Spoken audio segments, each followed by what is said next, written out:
It is early morning on January 24th, 3063. Omega Lance and Theta Lance, upon determining that there was an artillery bombardment underway at the starport, left the support personnel behind at Potts Limited and attempted to cross Cell Metalworks on a route back to their dropship, the North Star, so that they may aid with the defense. Cell Metalworks provided a convenient choke point that separated the north and the south ends of the continent, but was the fastest route and posed an unavoidable risk. The south end of the facility provided quite a shock when they stumbled upon the burnt husks that were the remains of Beta Lance's scout mechs. Suspecting an ambush, they were not surprised when the forces lying in wait were detected in the heavily industrialized northern district. Heavily outgunned, Sergeant Major Rowan Benson instructed the Polaris forces to prepare for a recon action. It was time to unmask who these murderers worked for. After that, they'd make them pay. Before we start the battle, I'd again like to thank our channel supporters, shown on the screen now. Production Chief, Swanky Tiger. Line Assistant, Derek Burge. And this video sponsor, TuneArt Studios, who designed some 3D printable miniatures for use with Battletech. In future videos, watch out for the sci-fi infantry we are using, link in the description below. Now, onto the battle. We're playing a custom scenario using the Campaign Operations Sourcebook. The objectives are as follows. The attacker secures 100 war chest points per scanned unit. The defender secures 150 war chest points per destroyed attacking unit. The defender can also score a bonus of 150 war chest points if they manage to destroy or cripple at least 25% of the enemy force by turn 4. Both sides can secure a bonus of 400 war chest points if they cripple or destroy at least 2/3 of the opposing force.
Round 1.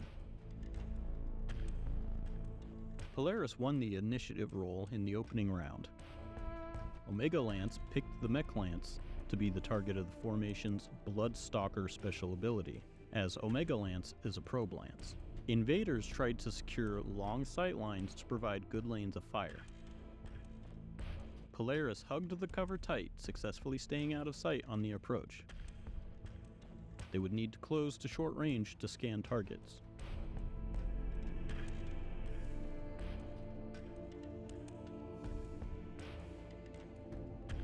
Only one Hetzer fired at a Savannah Master round 1, missing the shot, needing an 11 to hit. Round 2. Polaris had the initiative again and moved up as stealthily as possible, whereas the invaders tried to pin them down.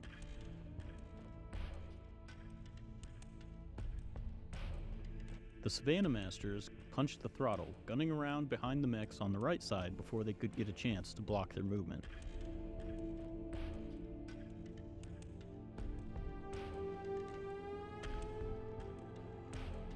The opening volley from the Hetzer glanced off the galleon, ripping a point of armor from it. The only other Hetzer that had line of sight was only able to hit the Star Slayer with a glancing blow as well, dealing 1 point of damage to it.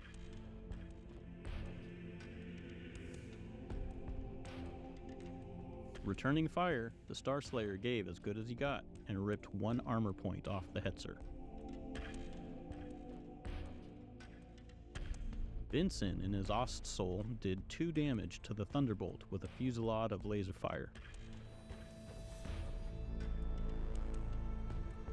Sergeant Whaley in her Vindicator placed a shot perfectly, hitting the Awesome with 2 points of damage and a through armor critical hit, which resulted in a weapon hit.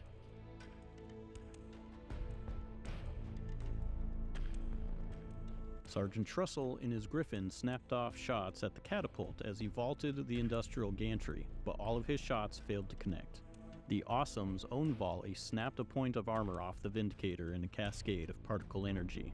The enemy Atlas ravaged Benson's Ostsoul, ripping 3 points of armor from it and reducing it to under half its armor. The Thunderbolt showed no mercy and further decimated the Ostsoul, ripping another 3 points of damage from the beleaguered machine, and dealing a through armor critical hit as well as a structural hit. This resulted in the Ostsoul suffering a hit to both its motive systems as well as its fire control computer. The catapult snapped off particle projection cannon shots at Byron's Star Slayer, but the shots went wide. A Desert Scorpion light tank threaded the needle and hit the Thunderbolt, chipping a point of damage into the heavy mech. Staff Sergeant Susan Denham's galleon returned fire into the Hetzer point blank, scanning the tank and doing 2 points of damage. The other galleon, although not close enough to scan it at short range, used its active probe to scan the other Hetzer. 3 Savannah Masters lined up their shot into the rear of the Awesome. 2 hit, doing 4 total damage to the weaker rear armor. Since this is at short range, it also achieves a scan of the object. The remaining Savannah Master shot into the flank of the Hetzer, dealing structure damage and inflicting a critical hit on the fire control. Round 3. The invaders take the initiative. Polaris moves Omega and the Galleons and Scorpions. Benson's Ostsoul retreated due to the critical damage he had sustained.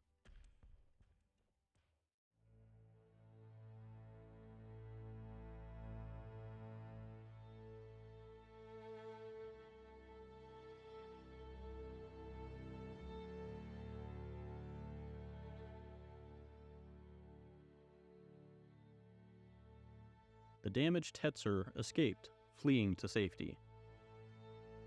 The remaining Hetzers took up firing positions with grim determination. The Savannah Masters tore down the street in an attempt to pin the remaining mechs within scanning range.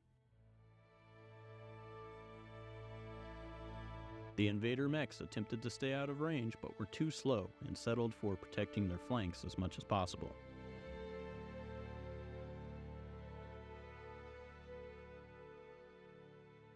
The active probe carrying galleons were able to scan both remaining Hetzers.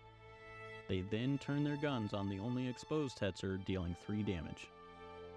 1 Desert Scorpion dealt 1 damage to the closest Hetzer with a glancing shot. The other rolled a lucky critical hit on the Thunderbolt, doing a through armor critical as well as 2 points of damage to the rear arc, resulting in a weapon hit. The mechs of Omega Lance also fired, starting with the Griffin and Vindicator holding the high ground. The 2 mechs had a difficult shot and only dealt 2 points of damage to the Hetzer, but this would be enough to destroy it.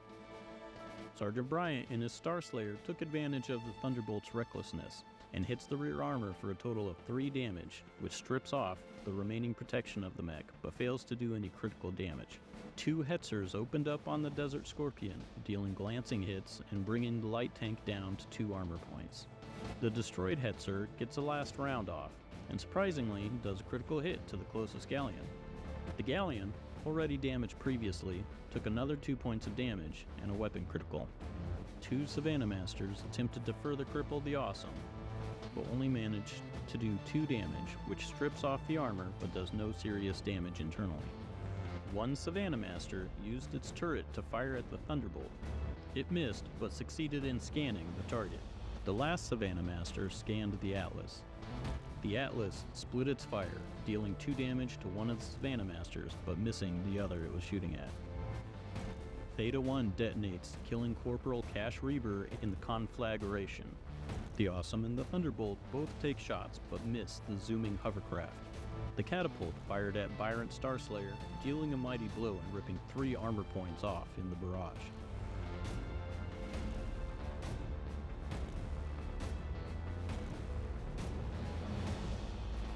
Round 4.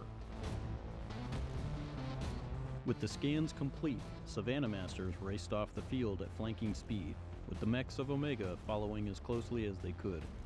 Staff Sergeant Denham also ordered her light tanks to withdraw. One of the crews of the salvaged Scorpions, green and untested, ignored the order. The brave but foolhardy crew performed a dive on the catapult in a last-ditch effort to scan it at close range. The invader mech easily evaded the tank's efforts, and the rest of the invaders tried to position to get parting shots on the Polaris forces. The Thunderbolt sprinted for its own safe edge with no protection left to escape before further damage could be sustained. The plan to scan the catapult foiled, the Scorpion attempted to instead get some last-minute revenge on the Thunderbolt, but the green crew failed to connect any shots with the retreating heavy mech. Staff Sergeant Denham and her companion Galleon had no line of sight, having retreated to the edge of the battlefield, and prepared to exit with their intel. The remaining Hetzers attempted to destroy the foolish Desert Scorpion, dealing 2 damage to the light tank. No armor remained. Sergeants Whaley and Trussell, piloting the Vindicator and Griffin respectively, worked together to line up some indirect fire. Whaley spotted for the Griffin in addition to also snapping off a volley at the Awesome, dealing 1 more damage and a through armor critical. But the critical failed to hit anything vital. With Whaley's assistance, Trussell used indirect fire. The LRM spread dealt 1 point of damage and took the last of the Awesome's protection, leaving it defenseless. Benson and Bryant could not fire due to sprinting, but spun to ensure they would not be getting shot in the back. Luckily, the return fire from the Atlas failed to connect with the retreating Ostsoul. The volley surely would have crippled the lighter mech. The catapult drilled the green Scorpion with another 2 damage, destroying the brave tank and crew.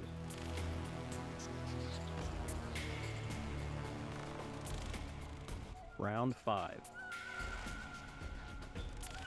The next turn, the rest of Polaris quit the field, taking the hard-won intel with them.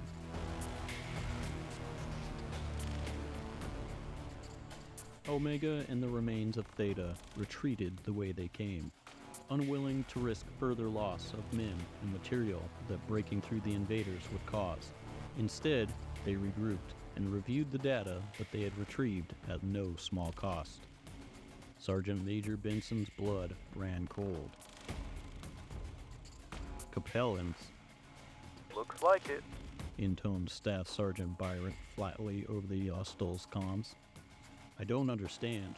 Didn't the Tarians just send them a shitload of men and materials? And why the odd mix of old and new tech in their forces? This isn't adding up.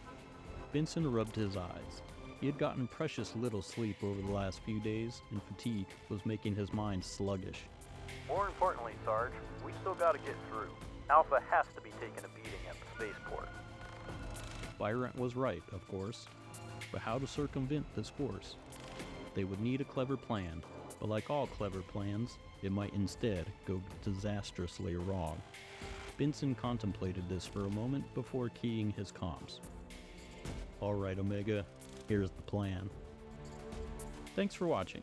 If you enjoyed this video, please like and subscribe to help spread this video around like a Canopian virus. Until next time. The battle will continue.